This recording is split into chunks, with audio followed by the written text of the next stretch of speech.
Hi! Welcome to Richard Cabile YouTube channel, and for today's tutorial, I will be teaching you on how to allow and don't allow apps to request to track in content and privacy restrictions on iPhone X. But first, kindly subscribe to this channel and don't forget to hit the subscribe button and the bell to notify you for the new updates. And let's start! Using your iPhone X for your home screen, first, go to Settings. Then in the settings, scroll down and click the screen time. Then in the screen time, scroll down again and click the content and privacy restrictions. Then in the content and privacy restrictions, scroll down and go to privacy sections, then click the allow apps to request to track.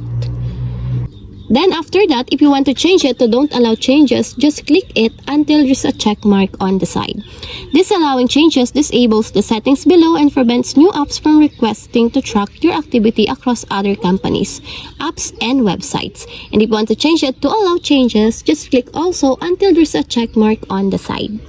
And that's it. We have successfully allowed and don't allow apps to request to track in content and privacy restrictions on iPhone X.